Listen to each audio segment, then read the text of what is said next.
Okay, so ionisation energy is going to be the next part of your trends in the periodic table. Okay, so your first ionisation energy is defined as the energy required to remove 1 mole of electrons from 1 mole of gaseous atoms. Okay, that is your SQA definition right there. So it is important that it's from gaseous atoms. Your atoms, gaseous means in gas form. Okay, so it's important that your atoms are in gas form. Okay, you can say this by either putting gaseous in your definition, or you can show it in the equation by your state symbols. Very, very important. Okay, so we're removing 1 mole of electrons from 1 mole of gaseous atoms. Okay, so what I've done here is I've just put it in general form. So M could be anything. So M in gaseous form, you remove 1 mole of electrons and you're left with a positive ion. Okay, because you've removed 1 mole of the negative electrons, leaving you with extra positive protons than negative electrons. Okay, so the outermost electrons will be removed first as they are the most weakly held. This is because they are the furthest away from the nucleus. Okay, so thinking about this, you have got sodium, your sodium atom here. Your sodium atom is 281. When you put it through its first ionisation energy, or first ionisation, okay, you lose 1 mole of electrons. So you're going to lose this, okay, which leaves you with your positive ion, and you've got 2, 8 now, okay. You've lost your outermost energy shell because there was only 1 occupying it, okay. So you now only have 2 energy shells. Another example is magnesium. Okay, so magnesium is 282. When you put it through its first ionisation energy, you get the magnesium 1 plus ion, and you have 281. Okay, you don't lose this outermost shell because you still have a mole of electrons left occupying that. You only lost it in the one before because there was only 1 in it, and you've taken that away. Okay, so this forms a 1 plus ion because only 1 mole of electrons is removed. So, going into your second ionisation energy. Okay, so this is the energy required to remove a mole of electrons from gaseous 1 plus ions. So basically, this is just doing the same again. Okay, so it's removing another mole from what you've just removed. Okay, so for example, your magnesium. As we've just spoke about, magnesium 282 starts off as the atom. Put it through its first ionisation energy to get Mg plus ion. You have 281. Okay, and we've got it here in your equation. So your magnesium plus, bring it back down here, it's the exact same here. Put that through its second ionisation energy. You remove this second mole of electrons. Okay, when you take that away, you have 28 as opposed to 281. And you've got an Mg2 plus ion. You've now taken away 2 negative charges from the atom. Okay, so this can be done over and over and over again. Okay, the third ionisation is just doing the exact same again. So you use, from the last page, you formed that 2 plus ion. So you're going to remove the mole of electrons from that again. So you remove it, remove an extra electron, mole of electrons, and you get a 3 plus ion. Your fourth ionisation energy, taking this down here, remove a mole of electrons, and you get the 4 plus ion. So basically what you've done is you've started with magnesium gas in gaseous form, You removed 1 mole of electrons and you get a 1 plus ion. You've then put it through the second ionisation energy and get a 2 plus ion. You put it through a third ionisation energy, you get a 3 plus ion. Put it through a fourth, you get a 4 plus ion. Okay, so these ionisation energies can be found on page 11 in the data booklet. Okay, so page 11 looks like this, and if you look at it, it's arranged in periods. Okay, so there's 1 period, 2 period, 3 period, 4 period, and so on.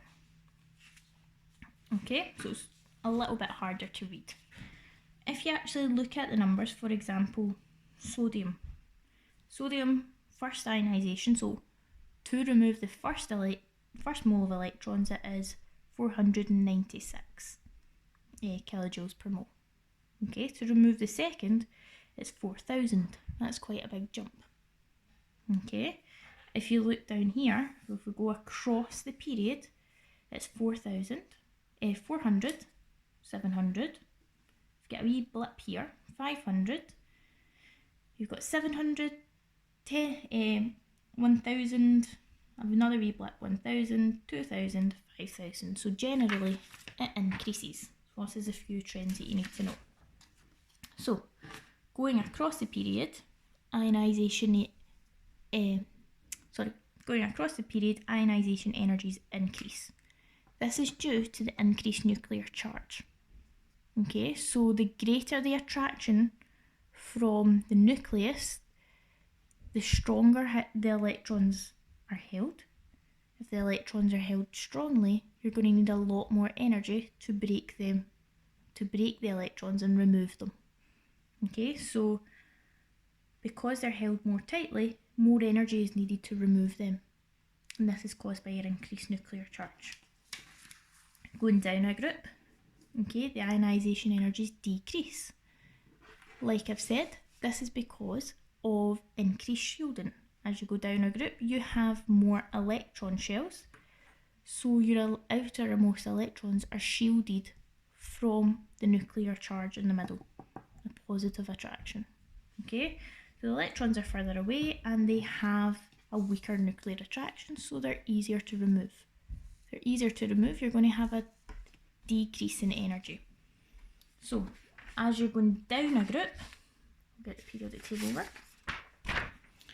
As you're going down a group, your ionisation energies decrease, whereas if you're going across a period, your ionisation energies increase. Okay, so there can also be a trend seen within your ionisation energies. So having a look at sodium again. Okay, to remove the first electron, it is 496 kilojoules. Okay, to remove the second, it's 4,000. That's quite a big jump. So basically, why that is, I'll signal this in pink.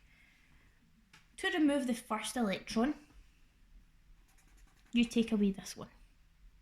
Okay, and that leaves you with 2, 8. To remove a second electron, which I'll do in blue, to remove a second electron, you need to break a full outer shell. This takes a lot of energy, hence the big jump. Okay, so a high amount of energy is required when you need to break a full shell of outer electrons. Another example of this is magnesium. So when it goes through your first ionisation energy, I'll do it pink, you're removing one of the moles of electrons. Your second one is a bit bigger. Okay, so it's at 1400.